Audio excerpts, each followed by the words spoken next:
I want to talk foreign policy again. I'm going to bring in Pennsylvania Congressman Scott Perry, a member of the House Intelligence Committee. Congressman Perry, welcome to Washington Watch. Thanks for joining us. I know it's a busy, busy day on Capitol Hill. Give us the latest. I know the budget, still anticipating a vote on the budget resolution. What's that look like? Well, this morning we're looking at a vote this evening. This morning I was counting about 4 or 5 no votes. Understand if all the Democrats show up, we can only lose one, so the vote would not have passed this morning. But I know that the Speaker has been working with the members that have concerns about their concerns and how to address them. I think they are valid concerns. But I'm hopeful that, look, this is the first step. This is not the end of the process. It's actually just kind of the beginning of the process. And so to do anything, this is where we've got to get off the dime. And so I'm hopeful that by 6 o'clock we can have the numbers that we need. Yeah, I think you're right. In my conversations with the Speaker earlier, about 4 votes away, about 4 members that are kind of no votes right now. But I want to talk something else with you. I want to talk Ukraine and Russia. President Zelensky has, and I talked earlier in the program with Senator Lindsey Graham about this, but I want to revisit it with you.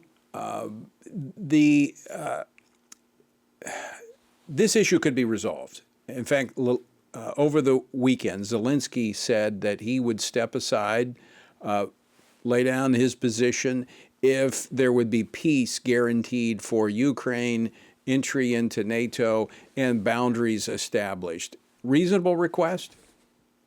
I think it is. Look, Zelensky is the duly elected president. By saying he's willing to step aside, I think that's a huge act of sacrifice on his part and on behalf of his country. That having been said, I would modify that deal if I were President Trump. I would say, look, if Zelensky's willing to step aside, Ukraine's original territory must be restored. And Russia cannot be involved at all in the election of the next president of Ukraine. Look, NATO's. I see NATO as an organization that really hasn't produced much over the course of its time, and I wouldn't make that a sticking point to resolve this conflict.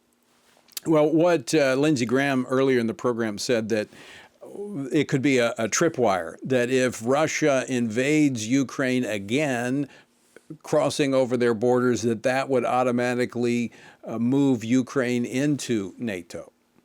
Yeah, see, I could live with something like that. Look, at the end of the day, I think the president, the American people want Russia out of Ukraine. They want their territory restored. Russia has no business in Ukraine. At the same time, we don't have the money to spend in Ukraine. It's a sucking chest wound financially for the United States of America. Of course, all of the killing and the mayhem in the country. Everybody would love to see that stop, but we are dependent on Russia to do that, right? Ukraine can't force them to do that, or they would have already done it. Only the United States will be able to do that, or in cooperation with much of Europe. And I think that's where the president is focused. I know sometimes I don't like it when it seems like he's treating Vladimir Putin better than he should be. But as long as the outcome is what we want, I can live with whatever the words are that get us there, right? Sticks and stones may break my bones, but the words would never hurt me, right? So we just need to get over the rhetoric and understand President Trump is forced to negotiate in public. It's difficult, it's intractable, and but we got to get to a good result. Well, I would agree with you, Congressman Perry, that if we'll get the borders back to where they were, we should not reward behavior like Putin's invading another sovereign nation. I think that could be, and to borrow from Lindsey Graham earlier, that's an invitation to China to take Taiwan. If we're willing to step aside and say, that's okay. That's okay. Just as long as you can't allow it. Yeah, it can't be acceptable. That's the old model of might makes it right. And, that's the old world of nations conquering one another because they can. We live in a civilized world. We handle our disputes differently. Russia cannot be rewarded with the territory of Ukraine. I mean, that would be, I used this example yesterday, that would be like giving Hamas and the Palestinians their so-called two-state solution after their invasion of Israel. We don't want to reward that type of behavior. We can't reward that. And as long as you're speaking of it, this is the result of a two-state solution, which we currently have. It cannot exist. We see the flaw in it, and that's why the president has moved to do something wholly different. But you're exactly right. You cannot reward this bad behavior, because then others will take notice and then act accordingly. We just have a couple minutes left, Congressman Perry. I want to talk Iran. Iran is on high alert. They're concerned that Israel may be targeting their nuclear sites because, quite frankly, they're exposed after the last raid that the Israelis made on Iran. Is Iran right to be concerned? Well, I guess they're right to be concerned, but they can alleviate their concerns by abandoning their nuclear weapon program. They don't have a civil nuclear program. It's not about producing power. That's not why they're enriching uranium to the level that they are. They are doing it solely to deliver nuclear strikes to their enemies and adversaries. If they want to abandon that, then I think we could probably all get along better. But as long as they're going to continue to lie about it and continue to pursue it, then they should be looking over their shoulder, and they'll get whatever they deserve. Any evidence to suggest that their wings have been clipped and they're rethinking this and just kind of turning over a new leaf?